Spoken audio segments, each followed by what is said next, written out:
to the Hudson Institute. I'm Bryan Clark. I'm a senior fellow here at Hudson, and I'm the director of the Hudson Institute Center for Defense Concepts and Technology, which is relevant to our discussions here today. We're having this event, which will consist of a panel, or my fireside chat here with Wahid Nawabi from AeroVironment, followed by a couple of panels. And the reason we're doing this event in large part is because we're starting a new study for the government looking at the implications of fully exploiting autonomy, both how the US forces might be able to do this in the future, and also what the implications are of adversary forces doing this maybe first. So we're going to look at the implications of adopting much more autonomous systems, automated command and control to a much greater degree than we do today. How do we stay within existing policies? And then how do we take advantage in an environment where both sides are starting to exploit autonomous systems and command and control to a much greater degree? So this is the kind of unofficial kickoff of that research effort. I really appreciate you all being here. And I most appreciate Mr. Wahid Nawabi from AeroVironment, the president and CEO and chairman of the company. And thank you for taking your time today to come and meet with us. Thank you for having me, and great to be with you all. So to open up, I think we should maybe talk about some of your more recent initiatives. I think the acquisition of Blue Halo is really interesting and brings a lot of new technologies into what AeroVironment was doing already. How do you see how AeroVironment was evolving, and then the acquisition of Blue Halo, how does that change that evolution? Sure. So, I mean, we've had this fundamental thesis and strategy and vision as part of our company's 20 plus years history, actually 50 year total, but in the defense area, primarily in the last 25, 30 years, is that systems that are autonomous on the edge of the battlefield, this is fundamentally our strategy from a decade plus ago, is going to play a much bigger role in the future of warfare. Those systems have to be all interconnected, right, and you have to be an all-domain player, and you have to have it wrapped by autonomy and AI. So we offer several parts of that solution set. Blue Halo is a transformative innovation, essentially allowing us to be that next generation defense technology prime. And we've always been 99% of the time as a prime contractor. Yeah. And so what we want to do is to not only have drones in the air, drones on the ground, or robots on the ground, which we have, as well as loitering munitions.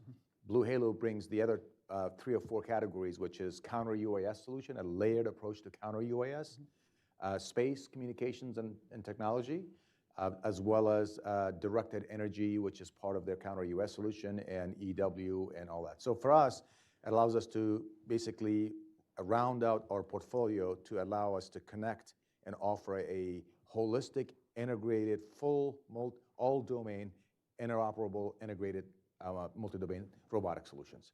And at the same time, because we have so many tens of thousands of systems in operations for a decade, we have collected a lot of data, and we have the most advanced, what I call, learnings from the actual operations of our systems on how to connect them, what autonomy really means, what does perception mean, and how do you actually apply that and make that use of that within our systems. So let's dig in a little bit on the data question. So you guys have been at this for a very long time, much longer than a lot of the new companies that have recently arisen to try to jump into the defense space. And you've gathered, like, as you said, enormous amounts of data. How do you go about managing that data, architecting it in a way that can be useful, and then translating that into improved automation for that next generation of systems? Yeah, so there's primarily a few different parts of the system. First of all, autonomy to me and to us is really a spectrum. You could say that 15 to 20 years ago, when we first delivered our first Ravens to the U.S. military, by like Army, for example, has a couple of thousand plus of them, almost 3,000 of them. They have certain level of autonomy built into it already, right, because the pilot on the ground doesn't really fly with a joystick, the airplane, all the time. It just says go from point A to point B, loiter, watch that target, follow this car, et cetera, et cetera, et cetera, or tank. And so there's a level of autonomy that's been already deployed for a long time. The buzzword of AI and autonomy these days is hot, but we've known this for decades, literally decades, in its use. The ultimate holy grail for us eventually is that these things are going to be literally fully autonomous to a mission level capability. We're agnostic to the data, just to talk about the data part. Right. While we have probably the largest sort of collection of sensors data, because we've got tens of thousands of these operating every day within militaries of the world, not only the United States, but 55 of our allies. And so we have a lot of what I call relevant data, which is basically military data. Yeah. And that's a very big distinction between, training a large language model on a library of pedestrians and cars rather than military data, right? Yeah. Number one. Number two, the U.S. military actually had hired us a decade ago, to take data from a variety of different sensors, including not only all our platforms, but things such as Predators and Reapers and Group 3, 4 UAS, as well as even satellite imagery. And then literally that part of the data is owned by the government, and we actually get to process that data and train the algorithms on the data so we can develop really, really accurate and real-life usable perception algorithms. That is what we refer to our LEAP, learning and active perception autonomy. That data set and that approach for us, we believe it's the best in the world, because we have the world's largest annotated military data set that we've been training for over a decade. Right. And so it's not only like, for example, knowing how to look for this tank or armored vehicle from this one direction, but what if somebody paints some, graffiti on it? Or if you looked at it driving down a road of some sort, or you look at it from a different angle. That's what makes this a lot more complicated. Right. And so the secret sauce is going to be, can you actually train algorithms to recognize those things with very high level of confidence? Right. So, we're going to talk in the panels today a little bit about data and government-owned data versus private data, and how do you integrate the two, and some of the efforts that CDAO has had with like Open Dagger to create an architecture where you can do that sort of seamless sharing, or at least collection of multiple sources of data. So now, given that you're coming into this with decades of experience in the government and some new players are coming on the scene, how do you work with them to be able to create a data set that's able to support the levels of automation that we're probably going to need for mission level autonomy in the future? Yeah, so a lot of this data that I'm referring to is actually classified data. It's not easily accessible by the public. Yeah. It's in vast majority of this, if not all of it, is owned by the US government. We just have access to it, and we have the ability to actually train the algorithms on it, so we could actually give more relevant sort of capability to the US military. And we do that also so we can make our systems better for the US DoD. We're agnostic to the data. So if the government has, or someone else thinks that they have better data, and they have a library of it, we don't have sort of a dog in that fight, so to speak, And however, I think it's important that eventually there's more interoperability within various different hardware and software platforms that work together. And specifically, there's one part which is autonomy of operations in flight, or operations in the ocean. And then that's different than what I refer to as computer vision, which is the perception data set. The integration of those two capabilities and this hardware and software for those two is very important. Yeah. And I think that's one part that's somewhat underestimated by the government so far. Right. And you can make this very, very independent and modular, which we're fully compliant with, and MOSA, for example. Right. But you need to be able to figure out a way to tune these things together by platform. Right. So the example that I use is that if you get an autopilot for a drone and it's a helicopter, you can't just assume that the same autopilot that's tuned in the perception models that are algorithms that are tuned for that helicopter is going to work for a fixed-wing UAV. Whether, because a lot of these different UAVs or drones or manned airplanes, they have different capabilities and mission capabilities. And as a result of those mission capabilities, they will have a variety of different tuning requirements, they're called to. And also, I guess you would lose the ability to take advantage of the onboard sensors or the payloads that you're carrying around to help improve your flight automation or your guidance and control automation. And also, then you wouldn't be able to have your guidance and control automation maneuver the platform to be able to better position the sensor. So if you don't have that ability for the sensors software and the guidance and control software to interact, it seems like you lose some of the capability you might need for the mission. Precisely. I mean, for example, when you have a drone that you say, follow this target, and the target is a moving target, right. The sensor actually is telling the autopilot how to fly, right. so it can keep an eye on the target. Because at the end of the day, the operator in the other part of the world is looking at a video right. link, and that video has to be exactly. It's gotta be all coordinated through that chain of control of inside the software of the autopilot, the autonomy algorithms, the sensor, tuning, right. all the way to right. make it useful. And so that drives a level of integration that is not easy, actually. Yeah. People say, like, hardware is actually hard, believe it or not. Right, not quite to a commodity level yet. It's pretty difficult when it comes to these things, actually. So speaking of hardware, so one of the things that the government's starting to make much more of a point of prioritizing is the Western Pacific and Indo-Pacific. The new strategic guidance from the Secretary of Defense talks about prioritizing China and China-Taiwan scenarios. So how are you at AeroVironment evolving your platform mix or your platform and technology mix to better position itself for that Western Pacific kind of scenario where the ranges are long, et cetera? Yeah, so we have a few key imperatives and assumptions when it comes to the future of warfare related to autonomy. Number one, we believe that GPS links are all compromised. Yeah. They won't exist, okay? Data links are compromised, number two. So first, GPS is, you won't have access to GPS. And right now, vast majority of systems operate based on GPS. And we're learning, as you all know today, that in Ukraine, that's not a good assumption in terms of expecting GPS to be there. And if you looked at the beginning of the war, their FPV drones, they had less than like 5% efficacy. Right. That's not the case with a Switchblade. We're well over 70, 80% of missions are successful, according to the Ukrainians themselves. So GPS is not going to be available. Number two, comms is going to be compromised, even though there's lots of advancements made in the comms. So the systems of the future, especially into the PACOM, they won't have those things. You have to assume that they don't have it. Right.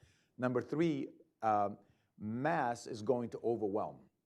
Just having one operator, when you have swarms of these things, that's going to overwhelm in any battlefield. Just as people now say, quantity by itself is a quality by itself. Right. It's true. And you can see it, right? And imagine, there's a statistic that the Ukrainians shared with me literally 2 months ago that blew my mind. And I'm talking right directly from the commanding general, because we have a very close relationships when we talk to each other on a regular basis. Well, I say regular, weekly basis, if not daily. Last year, Ukraine, over 60% of the kills that they made in the battlefield was with drones. Right. Over 60%. The beginning of the war was less than 5% maybe. And they also said that last year they produced close to 2 million drones on their own. 2 million. So if Ukraine can produce 2 million of these a year, you have to assume that China can do 2 billion of them. Or at least 1 billion, right?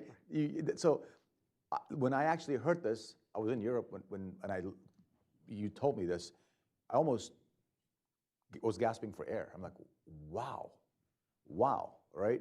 And so that's the Indo-PACOM theater. Yeah. And you're talking distances that are not 50, 100, 200 kilometers, 1,000 plus. And so all these factors are going to play a very big role in that, So you have to have pre-positioned systems that are fully autonomous, that there's, the whole mission is planned, certain things are going to happen, they can actually swarm the enemy, they can go long distances, they don't have GPS, they're fully autonomous. That's what the future warfare is all about. And they can actually do all sorts of missions. In the same time, you have to have the capabilities to counter that. Right. You know, like for example, killing a $50,000 or destroying a $50,000 Shahid with a $1 million missile is just not economically feasible. You can't scale that. Yeah. And so what I'm really, you know, sort of impressed and excited about is that Blue Halos actually solved this problem with directed energy, which brings the cost to dollar a round, maybe, if that. You know, it's just a squirt of energy that you can just destroy these things. Right. So those are the kind of things that we're looking at in terms of Indo-Pacific, you know, and all that. So one of the challenges we have in the Indo-Pacific is the range, as you mentioned. But generally, if you're going longer ranges with a relatively inexpensive drone, it's probably not going that fast. So you're probably able to shoot it down in multiple points during its travel, which is something that the U.S. and its allies have exploited in defending Israel from drones coming out of Iran. Mm-hmm. So that you get to this combination of you can have short-range systems that give you less warning time, that you have to preposition that to be highly autonomous, or you can maybe have these longer-range systems that are easier to shoot down, but you might have more ability to control them. Are you guys looking at what's the mix you need in terms of long versus short range? Yeah, absolutely. So the way that one of the main reasons why we did the Blue Halo deal is because we saw them as the leading provider, in my view, in the world that is actually operationalized already now to some extent, a layered approach to counter UAS and defense or actually not only UAS, but missiles too. Layered defense system. What do I mean by that? So first you have to be able to detect it at different distances, right? And then you have to categorize what is this threat. Is it a bird? Is it a drone? Is it a missile? Is it a hypersonics? What is it? So identification, classification, and then a layered approach of actually defeating the target or neutralizing it. And so the first and easiest thing you can do is jamming, right? So they offer a jamming solution, which is actually very well performed, and you're constantly going to be updating that and iterating on that because it's a cat and mouse game. Yep. We know that today from Ukraine by thousands and thousands of our systems being there. Like literally now we're making changes in a matter of weeks, not even months, in the field when we learn something in Ukraine from the conflict. And so then after jamming, obviously is not going to work all the time. And after that, because if they're all autonomous, you're not going to be able to do that. And then you have to use directed energy, which is a much, much lower cost and scalable system, and that they offer that. And then eventually, if you actually don't defeat it and they get closer, then you can actually use a kinetic kill. Right. And the kinetic kill could be a variety of different versions. Could be a switchblade, or it could be a missile eventually too. And so that is the approach that we have to take in order to be successful in this counter drone, layered approach of defense. Right. So our approach is point solutions is not going to really do the job. You have to have these things to be scaled in that fashion, and they have to be able to go on different types of assets and applications. I use the example all the time. For example, if you're how much does a aircraft carrier cost? It takes at least a decade to build. Right. It's billions of dollars. Mm-hmm. But if you had 20 Switchblade 600s and you were within 100 kilometers of this aircraft carrier and you shot them all at once as a swarm, and only half of them gets through, you can probably destroy 50 to 80% of the capability of that ship with less than $1 million or a couple of $1 million. Right. That's a difficult problem. Right, and for a $14 billion asset, you'd expect to spend some money on defenses. So having a layered defense in support of that platform, just like you would for Guam, just like you would for exactly. So one question on that is, how do you get the degree of automation you need to be able to have a system that understands which of these incoming threats is best addressed with the jamming system or the high-power microwave system or the laser system? Or we have to turn over to a kinetic interceptor because they all work at different ranges, right? The jamming and the directed energy are line of sight, so you really have to wait till the threat gets within 10 miles or less. Whereas you could shoot an SM-6 and it could go more than 100 miles away. So do you and Blue Halo have that kind of degree of automation built into the command and control capabilities for these? It essentially has to be. The system has to be such that it could actually react to these things very, very quickly, almost real time. And if they all have to be interoperable, as we use the word, integrated, interoperable, and very little bit of a human in the loop, if not almost none. Essentially, right now, for example, there's a validation step that says, okay, I see it, I confirm that is a target goal. Right. But I think you can imagine eventually if there's volume of it, you can't even do that. Right. So you have to have it programmed to do that, the whole thing. Technology is not the issue in my view. It's actually more the what I call the rules of operations, the policy that has to evolve and change. And the U.S. DoD has taken a pretty significant step in the last few months, actually. Right. Well, and we'll talk about that in the panels also. So one thing I want to make sure we addressed. Also, I'm going to ask for questions from the audience. If you have questions, start thinking of those, and I can. Talia will bring the microphone around. But before we do that, I wanted to ask about Tomahawk and command and control of combinations of uncrewed systems, because Tomahawk incorporates uncrewed systems from a lot of different providers, so it's not just AeroVironment's drones. How do you maintain that kind of open architecture, and then do you envision that being something that can then integrate with other command and control systems that are already in use in the DoD? For example, TAC, the panel display that the ground forces use. Absolutely. Our strategy from day one has always been we do not want to be a closed architecture or system. We're going to be completely open and modular and allow the customer and be agnostic. In fact, today, more third-party drones and ground robots are integrated with the Tomahawk C2 platform than AV stuff. Literally, that's the fact, okay? When we developed, way before radios, there was no such great radio for small drones. And so the US military told us, go ahead and develop your own. We developed digital data link, which is a AV proprietary patented technology. We gave the technology to the US DoD. We said, you can take it, make it, or allow everyone to go integrate with it. And that's been the case for the last 20 years, not 5 years, almost 20 years. And so we are absolutely a firm believer that the customer must choose the best of breed.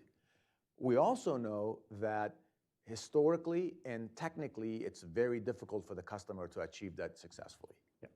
And so what we said is we can't rely on the customer all the time. So we have to develop our own, but allow it to be interoperable, open architecture, and open standard, based on standards, open standards. And so that's been our strategy, and is going to continue to be our strategy. So with our solution set, we will have what I think we're going to be, I know we're going to be the most unique company that has the domains all integrated and interoperable and connected and wrapped with AI and autonomy to address the needs of our US DoD. And we also have by far the best experience. Other than companies like DJI, there's no one in the US military or the defense industry that has produced these things in the scale that we have, by tens and tens of thousands. And so one last thing on Tomahawk. So Tomahawk, do you envision that being able to integrate with other command and control systems? Or does it already? I mean, I assume it might already. Absolutely, yeah. Based on how the Army uses it. You can use it. It's an open architecture and platform. And essentially what the US militaries or Army specifically is figuring out that, we can go spend another $100+ million, or there's a system that it's already ready. And so we can gain a lot of time and money by not literally doing something that's already been solved. Yeah. But you could absolutely integrate C2 or Tomahawk with some other systems if you needed to. In fact, today we do that even with our other systems besides, without, or with Tomahawk. So Switchblades, we've demonstrated the ability to integrate that with a ground platform. General Dynamic Land Systems, for example, has offered an integrated Switchblade with their next generation armored vehicle. OMFV, which is the name of the program. So we think that that's what's going to happen in the industry. You have to be interoperable. So I'm going to turn it over to the audience for questions. So if you have a question, raise your hand, and then Talia will bring the microphone around to you. We'll start with Sydney. He was first. She's bringing the microphone around. Oh, and also tell us where you're from. Sydney Friedberg, BreakingDefense.com. Thank you for hosting this. Sir, thanks for coming. I wanted to pull on, I guess, as attention for all companies, but perhaps for you particularly, because you talked about, it's really important to integrate. You have a lot of expertise in integration, getting everything to work together on the platform is hard. And that's sort of a core competency, a distinguishing factor you have a company have, which is something that you hear from a lot of traditional primes. And on the other hand, we're all trying to make everything more open architecture, more modular, more interoperable. And at that point, you may lose some perhaps efficiencies and elegancy of the tightly integrated systems. But in theory, if everything is modular and open, then you don't need to know how to integrate. You just plop everything together. It's like Lego. My kid can do it. So where is how do you reconcile the tension? To what extent does modularity on open architecture solve the problem of needing the expertise integration? To what degree you're always going to need that? And what's your business model if your product ends up being Legos and my 5-year-old can do it? Yeah, so let me answer the last part first. We have intentionally have chosen many years ago that it's going to be difficult for us to convince the US government how to buy software. I know that's a big problem, right? And we're not going to try to just keep banging our head against something that's not really possible. It's not that the US government or DoD doesn't want to, it's just hard for them to do it. So for the last several decades, our business model has been and will continue to be that we use software as a differentiator for our hardware. So it's what we refer to as a software-enabled differentiated hardware. And that's fundamentally how we deliver a lot of our value to our customers, and we have a business model around. That's number one. Number two, so I agree that modularity and interoperability is going to allow things to essentially be plug and play. The key is, I think government should spend more time on coming up with those open standards and interfaces that allows modules and subsystems to be able to be pluggable. That's really the key. Right. And so there's a lot of confusion in that area. I can't get into a lot of details because every single one of the examples that I think of is complicated a little bit. But we have to be able to develop open modular standards and interfaces that then allows vendors and players to develop either hardware or software that plugs into that architecture ecosystem easily. Right. If you went down the path of actually picking interfaces that are proprietary, then you got the same problem in a different flavor, essentially. Yeah. But I still believe that no matter how much you make this modular and open system, there's going to be some level of dependencies on integration, number one. Two, there's always going to be a much larger tail to these things. That's one thing that the US government so far and DoD hasn't figured out, in my view, is they think if I make it modular and open standards, then I'd buy a piece of hardware and I'm going to anybody can bring their software and do it. The software that we're running, for example, for perception, in a matter of a month, it becomes outdated. You have to update those software stacks or data sets on a very regular basis because the threat environment changes. Anytime there's a new change in the environment, you have to update the software. Right. And so the customer hasn't figured that out yet, in my view. Right. They will, but that has to happen as well. My point is that's a critical part of the equation that needs to be figured out and addressed. Yeah, absolutely. And we'll talk more about that as we get into the future panels here. We talk about software and hardware integration, talk about the role of data in automation. But thank you very much for your time today. Wahid Nawabi from AeroVironment, we really appreciate you taking the time to meet with us and for this conversation and for all of you being here. And we'll be transitioning to the next panel shortly. But thank you very much, sir. Thank you. Thank you. Thank you all for your patience while we transition to our first panel. So I think we had a great discussion with Wahid Nawabi about kind of how AeroVironment is pursuing the automation and the role of data in automation and sort of their thoughts on the business model going forward from a long-time company in that space. So I want to talk a little bit more about kind of where we stand today with regard to autonomy and particularly the role of command and control autonomy. I think that sometimes gets lost in the whole conversation about autonomous systems as we think about the box and the drone and don't think at all about, well, how are we orchestrating this and how are we enabling some people on the ground or on a ship to be able to manage a very complex battle space. So I'll talk a little bit about that today with our first panel. So Lindsay Shepard is here from the Chief Data and AI Office in the DoD, where she is the Director for Advanced Command and Control Accelerator and runs a lot of the C2 initiatives there. We'll talk more about that as we go. So also Rob Morrissey, who works in defense programs at Palantir, and also Mac Macnack, who is the Chief Technology Officer at Primer Technologies. So thank you all for being here. So to start off, let's kind of get a sense of where we are in terms of implementing autonomy broadly today in DoD. So Lindsay, CDAO is in charge of a lot of this effort to try to bring AI and autonomy to bear in new ways to DoD. So how is that going? What are some of the more recent successes you've had? What's the role of like Open Dagger in being able to bring autonomy into the force, particularly when it comes to command and control? Oh, wonderful. Well, thank you so much for having me. And I look forward to the panel today. I will say I have a relatively, I have a very lucky and very fortuitous position in CDAO in that I run the C2 accelerator. So if you can think of C2 as being a relatively narrow portfolio compared to the breadth of data and artificial intelligence and data analytics work that CDAO does, if it's C2, it's mine. If it's not, someone else can handle that, and I am wishing them the best. So I think we have seen really rapid progress in the way the Department of Defense is not only thinking about command and control concepts, but also deploying command and control technologies. And so if I think of CJAD, C2 is my combined joint all-domain command and control, it is really just data-centric operational decision-making. So how do I make decisions about the forces that are in my AOR and decisions that are within my chain of command in a modern context?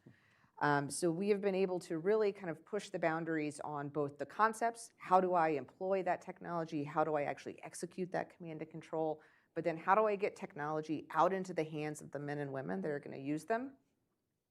By really prioritizing a few key things. So one is prioritizing access to live data, to live networks, to users, to getting technology, it might not be perfect, but getting proofs of concept out into the hands of those users on live networks with live data, and then experimenting and repeating and trying new things, and prioritizing that after every turn and every iteration that you have some type of leave behind capability that men and women can use to do their jobs. And that has been, I think, one of the ways that we've really been able to prove out how do you actually rapidly advance the DoD, and it's those quick iteration cycles, relying on that software-centric capability and making sure that you have capability with the people for them to use to continue.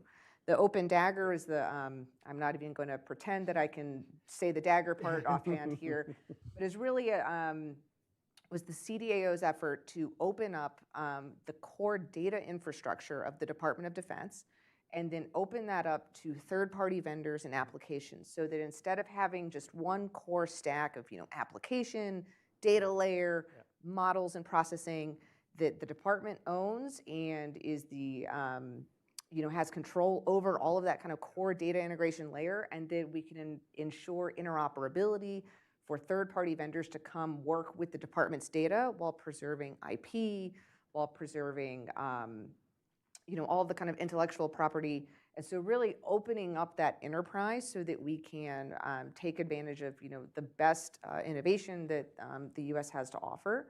And so we're just continuing to advance that. And I think that's really kind of the kind of core of how do you bring in the best that we have to offer and get it into the hands of the people that are going to use it. Right. So a mechanism for being able to both bring additional sources of data to bear, but also to analyze and send that results of that out to operators or users more quickly. Right. So Rob, Palantir does a lot of this kind of work. Obviously, you do a lot of work with CDAO building command and control capabilities or command and control and communication capabilities if you think about Titan. So kind of where do you see the department as in terms of its ability to field this kind of automation for command and control, decision support, to users, and kind of what's the trajectory of that, you think? Yeah, I think we're really at an inflection point. I think up until now, there's been a lot of focus on getting the right platforms, getting the right software in terms of things like ATR and the integration, like Lindsay was talking about. I think 2025 is a year where we start to bring a lot of those things together, and I think there's already a movement from some of these kind of one-off integration events where, there's if we have a weather event, we might not actually get any flying or floating of robots to more of a continuous integration approach. And so I think that's sort of one key focus. I think there is increasingly a focus on data collection, right? Today's manned platforms can be the data collection sensors for tomorrow's unmanned platforms. And so I think we need to really focus on how do we start to operationalize that, do that in theater, have a place for that data to land that is aligned with Open Dagger. And I think there's also a focus on starting to use data to look at the kind of portfolios of capabilities that the department's investing in and use data to drive kind of operational integration. So how do we make sure the units that are going to be actually employing these platforms are funded and have what they need? How do we make sure that the industry that's providing these systems knows how to harden them appropriately, select the right power sources, select the right motors and things like that? And then how do we, as we look at, in the fireside chat, we talked about the billions of dollars that go into building an aircraft carrier that potentially asymmetric effectors could really hold at risk. How do we think about those trade-offs in terms of dollars between those different types of platforms, but from a data-driven perspective? And I think we're seeing opportunities even within some of the tools for Open Dagger that are being used for command and control to also point them at portfolio management and how do we think about those trade-offs and look at those kill chains holistically. Yeah, so enterprise. It could also enterprise command and control of the program budget process.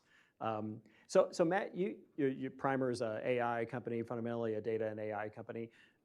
So we've talked a lot about getting live data and be able to harness data from other sources. How well are we doing at being able to kind of bring in data from maybe non-traditional, as opposed to dedicated exercises where we say we're going to gather data and use this for improving our AI tools? How good are we at getting data from just wherever and being able to turn that into something useful for a command and control systems upgrading? Great question. So the way that we kind of think about this at Primer is that we want to allow the operators to leverage all of the available data out there in the battle space. So that could be things that are classified sources, things that come from national technical means, but most recently what we've seen the largest demand for is open source information. So with the application and now the reliability of systems like large language models, we can have systems ingest information from like social media networks or fully exploit what individuals are posting from, let's say, China or other nation states online, to actually ingest that data and allow battlespace commanders to make real-time decisions much faster than they could, because we can have these systems automatically go through, identify this information, translate that information into usable summaries and things that the commanders can operationalize, and then go a step further to translate that into information that machines can use. So for a very tactical example, imagine taking information off of Telegram or maybe TikTok that identifies a foreign nation vessel leaving port or something like that, where traditionally we would have to have a satellite or other national technical means to identify that. We can now grab that from social media, identify it in real time, and then feed that directly to the machines and the people making the decisions to keep not only the humans in the loop, but to get the information to the machines as fast as possible. So Lindsay, with the kind of burgeoning growth in sources of information and data, to what degree is DoD able to leverage that, or are we having to rely on military forces conducting operations as being still the kind of primary source of data because we trust it, or it comes from a source whose characteristics we understand, and it's gathering data in a form that we can then turn around and use for the similar system that's deployed next time? Does open source really add a lot of value in that way, or is open source limited because it's not formatted or it's not coming from a sensor that's the same one we use when we actually go into a military operation? I mean, we've seen across, I think, a variety of kind of examples that it is inherently and incredibly use case dependent. Right. So it can be tough to speak in terms of like, broad brushstrokes, at least, from our position at OSD. But so where we think about it is how do we then enable the enterprise to make the decisions and to be able to get access to the data and the things that they need, however those use cases might require or might dictate. So one of the ways we do that is by essentially enabling those to do for themselves. You can do that in terms of technological development or even contracting mechanisms. So for systems where you have a government purpose right software development kit, that means that I now have a software development kit that I can use to go do data integrations or sensor integrations. I'm not beholden or reliant on a vendor to do them for me. And so in that way, we can say, if CDAO is able to have a contract with a vendor for some type of software-centric, data-centric capability, by procuring and securing government purpose rights for that software development kit, I can now push that capability out into the enterprise so that as they're using it, they can go out and do their own data integrations. Now, the next step of that would be to kind of close the loop and say, how can I make sure that all of those data integrations are now available to the broader force? How does somebody in one combatant command know that a data source is available that has been executed in a different combatant command? And so that's where I think kind of enabling the enterprise really becomes key. Right. So that allows for a much more entrepreneurial approach within the DoD for people to, at individual command staffs, to say, I've thought of a way we can take advantage of sort of some of the unique either information sources or sensors or what we have in our theater here, and I can use that to maybe build some models for what the behavior of players in this theater or this region might look like going forward. Is that the case? And I guess that can then be made available to other theaters to say, oh, that's an interesting way to look at that. And we've got similar data sources here. I might be able to take advantage of that. Yeah, I think that's one of the really exciting one of the kind of the really exciting aspects of this kind of data-centric modernization that the department is kind of rapidly moving out on. And then from the CDAO perspective is, how do we then enable that modernization and enable the enterprise by either providing access to contracts so that we can get access to commercial software and to other vendors, providing access to live data or live networks, or providing access to users. And we're seeing that as the department is modernizing, that those lessons learned and that capability that is developed in one area of the enterprise is actually being picked up and used in other aspects of it. And so we're seeing kind of true global integration developing as we're able to kind of build from a common data foundation. And then you kind of take that base and then say, well, I'm going to take what worked over here and then tailor it for my use case over here. But it really is, our view is thinking about how do you accelerate the progress, but then really enable the enterprise to apply it to their challenges and their AORs and kind of execute command and control specific to their forces and their threats. So this makes me think of Maven Smart System and its ability to support theater commands and being able to make decisions and form courses of action. So Rob, how does obviously Maven Smart System came out of Maven, and it's got a lot of obvious functionality.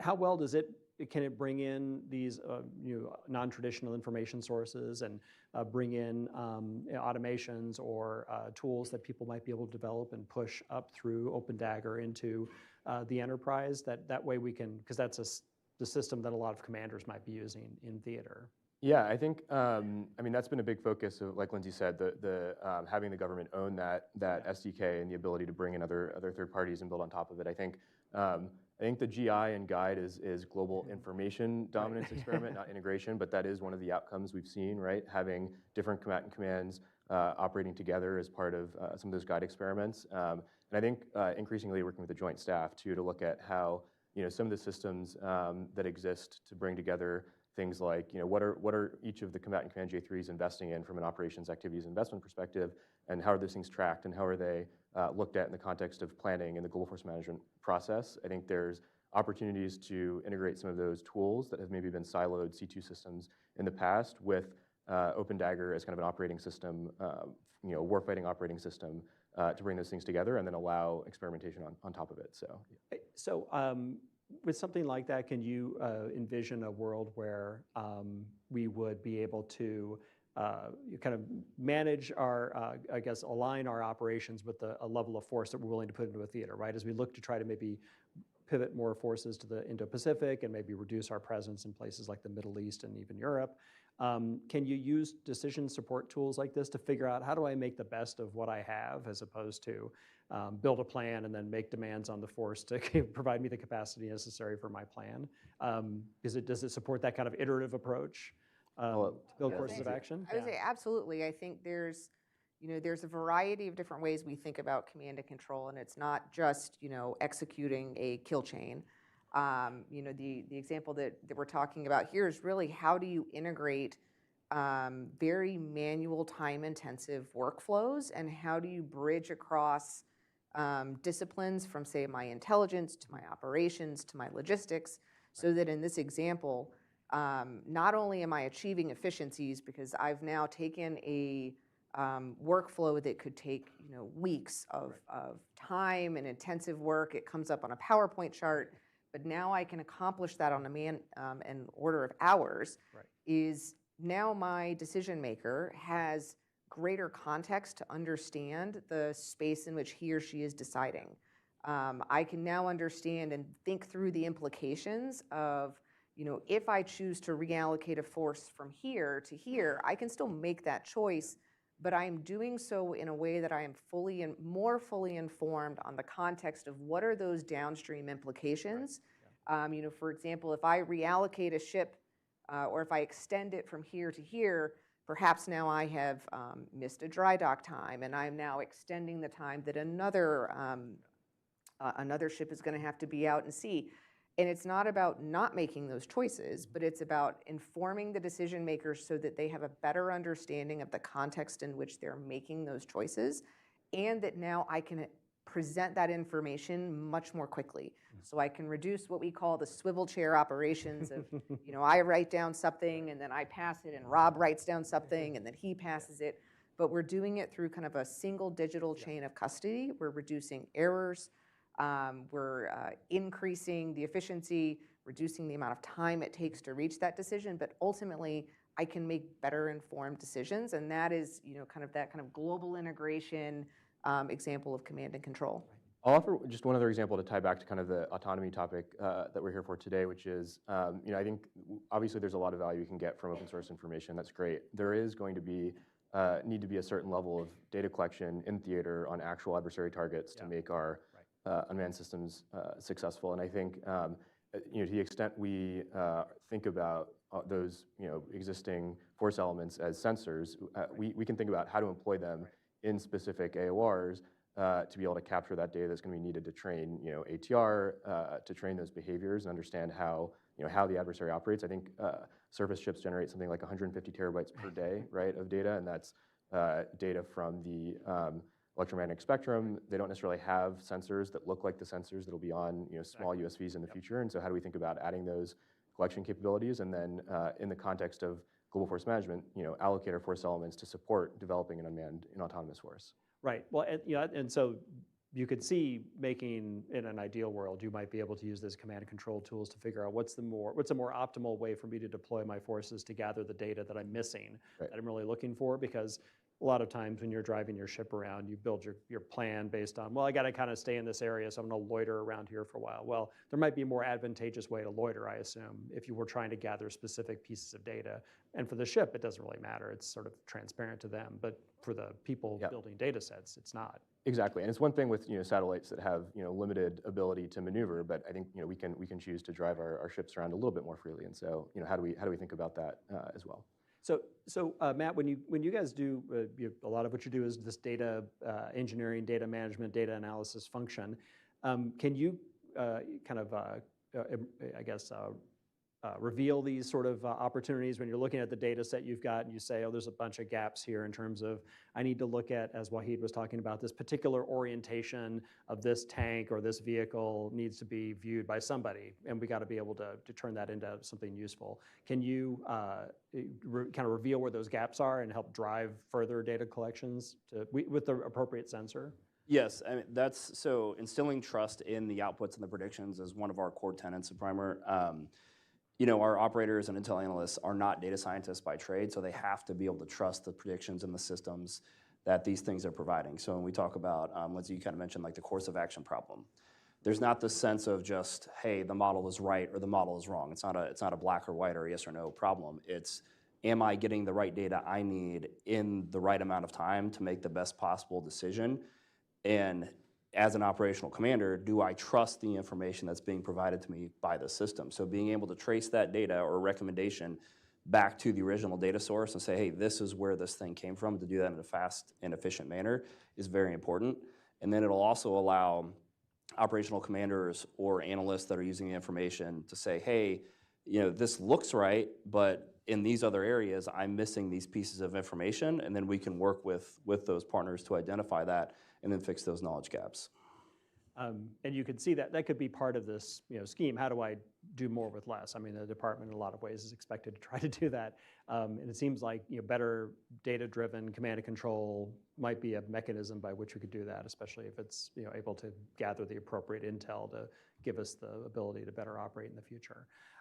So you had mentioned Guide and the efforts there to be able to create command and control that span theaters. How is that how's that program going, that initiative going? And as we think about a world where China is a global power, but we are looking to maybe reallocate our force priorities across different theaters, I imagine Guide might be really important to figuring out how do we deal with China on a global basis while managing our force in a way that's protecting allies like Taiwan and Japan. Yeah, so I think having the Global Information Dominance Experiment Series in my group in CDAO has been it's been a real pleasure, and it has been incredibly exciting to watch the initial work that had been done over the last couple of years to really accelerate the way the department was thinking about experimenting with both C2 concepts and technologies, and now being able to really scale that and drive the progress that we've made. I think it has really proven out that one of the best ways to advance a capability of this kind is the approach that we took. So I'm a little biased. Is putting capability in the hands of the users who are actually going to use it. So making sure that you are working with the people that in their day-to-day jobs, they will be using these workflows and these tools, operating on a cadence that mirrors the pace of commercial software development. So when we kicked off Guide, it runs on every 90-day cycles. And that was a big surprise to a department that is used to thinking about things on much longer time horizons. But being able to really pressurize the development allowed us to drive capability more quickly. And it got people used to thinking about and demanding updates on the pace of software. So now I don't think about waiting for a system to arrive, but it's when is that next capability release going to arrive? So operating on live data, on live networks, so that all of those improvements that I make in between exercises and during the exercise endures, so that it's not, say, a test experimentation network, which I'm sure you're very familiar with from your background. The networks get torn down and those lessons learned go away. So by operating with live networks on live data, we ensure that that capability will stay behind with the users. And we've actually taken an approach that we still have the big numbered guide, so every 90 days, and it is a distributed digital experimentation series. So CDAO aligns our operations and our experimentation series with other experiments that are occurring out in the world. So we are working with the combatant commands, with the armed services, helping them advance their capability, and by embedding in them, we also ensure that we have that leave behind capability. We're taking now kind of within those big numbered guides, we call them Guide X's, and they're smaller data integration events. So we work to say, if I've got this kind of big series, I've got 4 a year, what are those key data integrations, either data sources, capability, technology systems that need to be integrated to enable my force, and how can I quickly go out and execute those? And so it is really just continuing to accelerate the pace of doing, mirroring my software development cycle, getting technology to the men and women who need it, ensuring that they have continued development and that we just continue to iterate and experiment. And by doing that, looking across the Department of Defense, you're able to really kind of raise the floor at the enterprise level. And so the developments that happen in EUCOM are leveraged by the combatant command, by members out in INDOPACOM or in CENTCOM or NORTHCOM now with their new missions. So one interesting outgrowth of that is it makes it so it kind of pushes onto the operators in the field, especially the staffs in the field, this idea that DevOps ends up being like their main job. So I think in a lot of cases, in the past, my experience has been, these experiments are kind of pushed on you and you've got your day job and, oh, we're gonna do this experiment or this demonstration or something, and it's kind of a pain and you gotta stop what you're doing and you gotta go back and build, then you gotta go back to your real job, which is building PowerPoint. So, so this makes it so that for the deployed forces and for the staffs, it becomes much more about your job is to innovate and do DevOps basically, and software is an integral part of that. And you basically spend all your time doing operations that support the improvement of the tools that you're going to use in the future. Are you seeing that evolution begin to happen, particularly with the folks you're working with on Guide? Absolutely. I think by prioritizing existing experiments, live networks, live data, and the users, having this mentality of we're going to train how we operate helps us drive user adoption. Right. And there's a number of factors that have to come into play. One, you have to have strong leadership who's willing to push that change and be that force for change management. You have to have access to the users, get the tools in their hands, and then most of all, you have to listen to them and understand, how does this work? Is this serving your needs? Am I somehow making your life more complicated? Are we actually reducing swivel chair operations?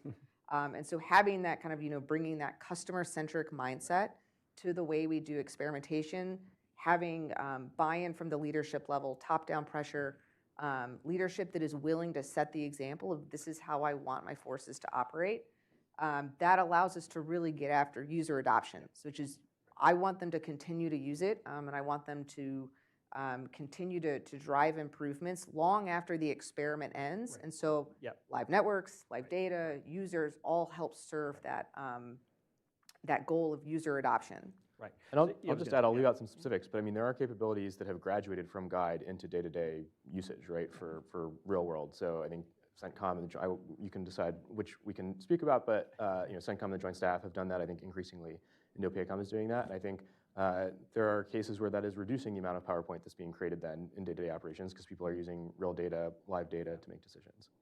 So Matt, do you guys are you involved in the tip of the spear, if you will, efforts, or how do you guys integrate with the work that's being done in these kinds of ongoing real-world experiments?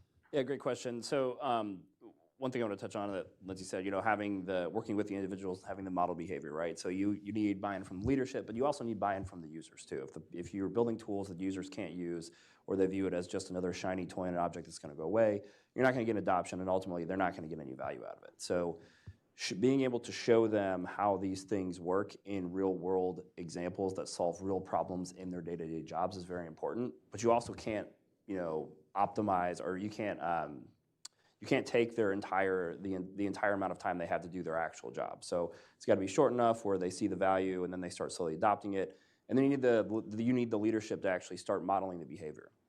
So we were recently working with some folks in EUCOM in a project similar to this, where we're using OSINT data to enhance some of their monitoring capabilities in the AFRICOM AOR. And one of the outcomes, or one of the testimonials we got was, hey, this helped me do what normally would have taken probably 6 weeks, and we did it in about 20 minutes because we're using this tool, right? But again, it didn't take this person's entire day to do this thing or to figure out how to use the tool. They're able to do it quickly. Right. Yeah, a good point, Matt. I have one other question on that. I wanted to make sure everybody knows we're going to be taking questions from the audience. So if you have questions, formulate those, and Talia, who's not here right now, but we'll run the microphone over to you. So to follow up on that, Matt, so when one thing that makes me think of is Africa probably doesn't have the same kind of sensor coverage, that we have in other AORs.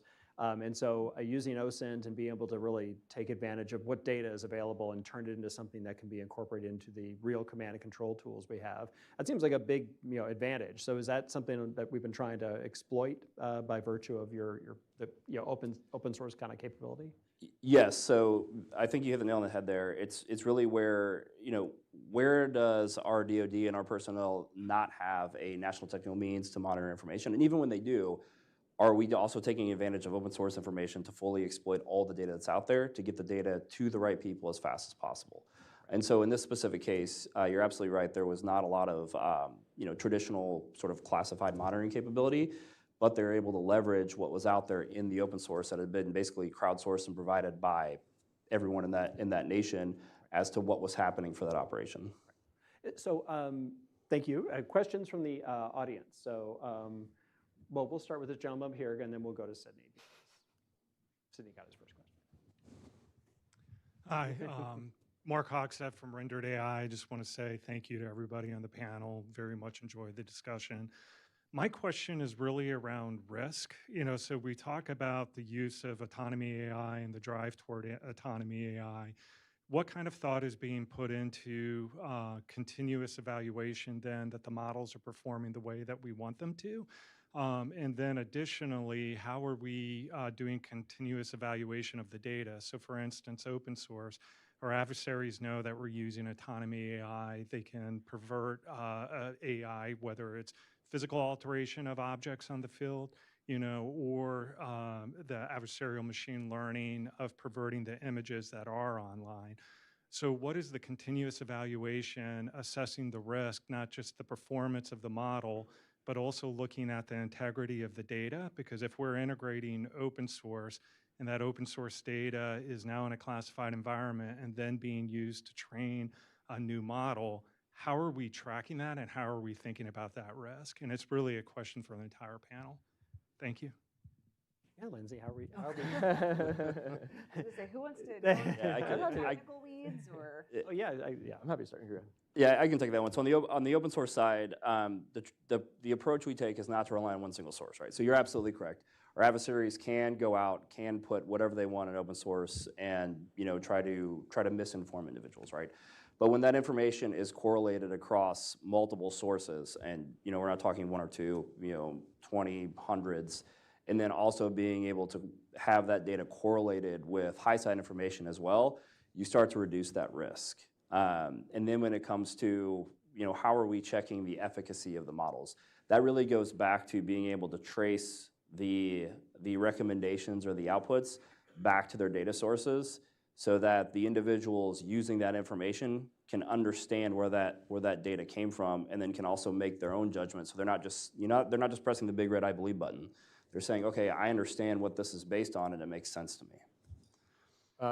Yeah, I think that's right. I think of kind of like one version of the end state we're trying to get to, just as an analogy of like, for folks who have a 401k, you don't like spend go actually execute a trade for each dollar and like control the same way as like we're not going to control each robot waypoint by waypoint. We need to get to a point where we trust the underlying both deterministic and stochastic sort of models to be able to do what most people do, which is say, hey, I want this allocation in fixed income, this allocation in equities, or some high level kind of allocation. And I think we should get to a similar point as these systems start to get smarter to say, hey, this area should have this ratio of this type of system and this type of system. Here are the rules of engagement. Here's how they should behave if there's degradation of communications or degradation of GPS. We're obviously not there yet, but I think quantitative test and evaluation of all of those kind of components is going to be key. I think there's a lot of lessons learned from the work on Project Maven, and I'll let Lindsay speak to whatever we can speak about here. But yeah, I think absolutely it's both. It's not just a technology problem or just a policy problem. I think we need to get these tools into users' hands so they can build intuition about them, and then also have quantitative ways to understand how these systems behave under a variety of conditions. And I think, Lindsay, this all brings in George Rumford and the OT&E community's efforts to try to use a lot more live results or live data to be able to inform T&E and try to make T&E less a one-time event, more of an ongoing effort that we can start with development and then just sort of continue on into the future without it being just a bunch of milestones. Right. I think there's, a growing, I would say it's a kind of a growing approach of, it's good product management. It's good software product management. And so bringing in all of these practices and industry best standards into the Department of Defense so that as we are procuring and deploying and sustaining these systems, that our processes and our skill sets and everything are adapting accordingly. Right.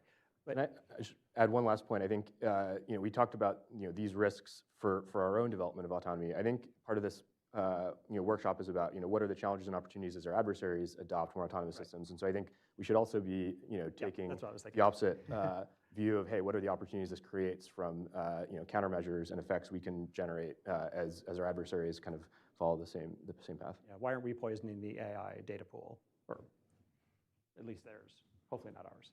All right, Sydney. Thank you. Sure. I'm very loud. Sydney Friedberg, Breaking Defense again. Let me ask, Ms. Shepard, for you, you mentioned sort of the idea of wheels within wheels for Guy, that you're doing some of these sort of mini, more focused exercises. Can you talk a little bit more about, what those are, how those are conducted, what specific things those are pulling off, how they feed back into the bigger guides? Is this such a matter of, oh gosh, this didn't work the last time we did a big guide, so let's get 7 guys in a room to hash it out? Or is it, a bit more elaborate than that? So I would say the kind of framing objective is to leave behind an operationally available capability for key priorities. And so if I think of my large numbered guides as my kind of, operational test demonstrations, these smaller guides are how do I accomplish the discrete technical integrations or system integrations that need to happen to enable some type of larger experiment. So it might be a week-long sprint to integrate into the department's core data infrastructure a specific system, or I've identified a key sensor that will provide some data feeds. How do I integrate that in?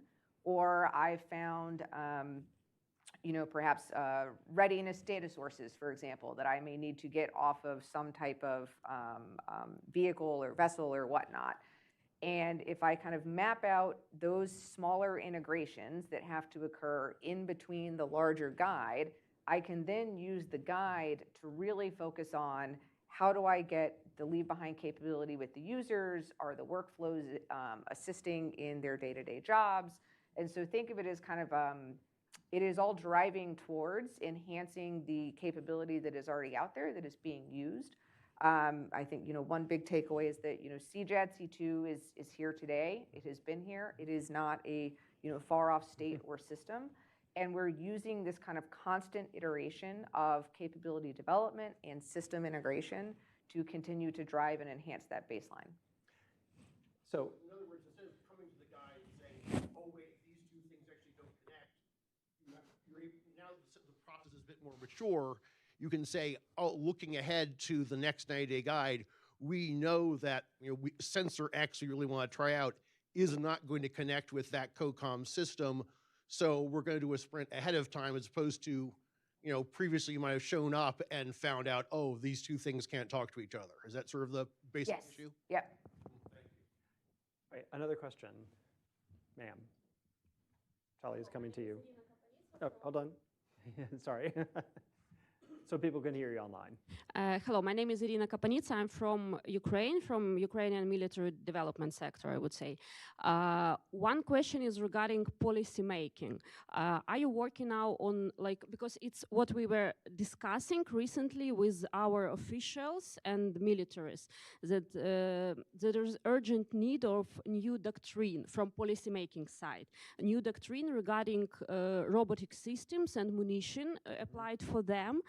Because it's completely new sector, and what is very important, and we still don't know how to implement it there, and including with communication with Ukrainian representative of Palantir and many other our soft developments locals, the factor of flexibility of new improvements and new developments, because it's been, so it should be also included into doctrine, but we still don't know how to do that, because situation and improvements and technology has been changing sometimes each few weeks, like 3-4 weeks, and we cannot just write and develop some doctrine regarding robotic systems, and it will work for the next 3 years. So these factors, is it possible generally, you think, to develop new policy making, new doctrine with this factor of flexibility?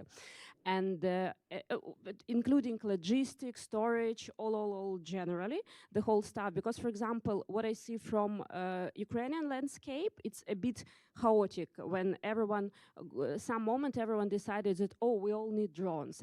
And all, I don't know, in all our universities, for example, in our aviation universities, there are maybe like 30 rooms they gave to different developers of the drones. It's just one university, yeah? So each, maybe the next second or third person developing drones now. But it's too chaotic because, of course, if people develop like, oh, drones kamikaze, we need drones kamikaze, it's a solution. But again, if we try to make it as cheaper as possible, that means that after putting it in storage for 2 months, all connections been oxidized in 2 months, and it's not relevant anymore. Or, for example, on the battlefield in some sector, you can have like 1,000 drones, but you cannot use them at the same time because it's different consequences. Yeah, it can compete with each other, and it's anyway like useless. So it's need to be developed the new policy. It's one part of the question, and small other that things that you're talking about, taking platforms that take sources from different sources, take information. Is it not the same which already been used in Ukraine, like Delta, Krapiva? And is there need to develop something the same? Why not to take our software or our platforms and just to add or implement some new, some your additionals? Got it. So thank you. Great question. So the first one has to do with how are we keeping up with the doctrine that's going to accompany the introduction of a lot of, and particularly for command and control, all these new command and control systems. Because my JOPS planning process that we were trained on in JPME phase 2 is probably not going to accommodate the kind of computer-aided decision support systems that we're developing, or Maven Smart System. So Lindsay, do you see that effort is, the J7s of the world are acting in parallel with what's going on in experiments like GUIDE? Well, I think you'll probably have a lot more to dig into on the next panel when you get into the systems. But I think, from our perspective, it has really been about, what are those types of things or attributes or things either in the contracting or the system development that can prioritize and really lay the foundation for interoperability, because we are seeing such a, just blistering fast pace of technology development, and particularly in the commercial sector. So how can you set the ground for interoperability for the systems that are to come? Yeah. So that's, like we were talking about, having your, your software development kits, right, having discoverable data architectures and discoverable data types, things that essentially will set the conditions and allow for integration and interoperability as you move farther down the line. Right, that makes sense. So Matt and Rob, you guys do work with Ukraine or folks that are in Ukraine. What about the idea of how much can we take what is being done in Ukraine and then port it back over here and use versions of that in our U.S. decision support systems? Or is it somewhat seamless because a lot of the same folks are working on both technology sets? I guess what I would say is what we're seeing in both internationally and in the U.S. is that there's not a specific software solution that's required. You need a software operating system that's malleable, that allows you to solve problems over and over and connect what have historically been siloed C2 systems. And so I think there's a lot of really forward-looking folks on the Joint Staff and at DISA thinking about this. For systems like JOPS, how do we not think of planning, execution, and awareness as 3 separate problems to be solved, but connect the plans that are being developed in systems like Maven into those tools. So I would say it's more an approach, and then in terms of the doctrine, technology will help us, I think, experiment and understand what's required, and that's going to need to be an iterative thing. Right. And then just so Matt, yeah. Yeah, and I would say it's probably use case by use case basis. I mean, folks have heard me talk a lot about OSINT up here, and I would say probably the single biggest factor for individuals in the DoD using that now is seeing what's happening in Russia, Ukraine, and how much valuable open source information is there from that conflict. So I'd say that's a good example, but it's really on a use case by use case basis. So, we are out of time. Actually, we're over. But I want to thank you all for being here. So thank you, Mac Macnek, CTO over at Primer Technologies, Rob Morrissey from Palantir, and Lindsay Shepard, who is running the C2 Accelerator at CDAO. Thank you all for being here. I appreciate your time. Thank you. So we will move on to our final panel. So we're going to transition to that, and we'll just start in a couple of minutes. Thank you. Thank you very much for your patience and coming to our event today. So, again, we're focused on looking at the kind of future of autonomy and how autonomy could progress in military operations going into the next decade.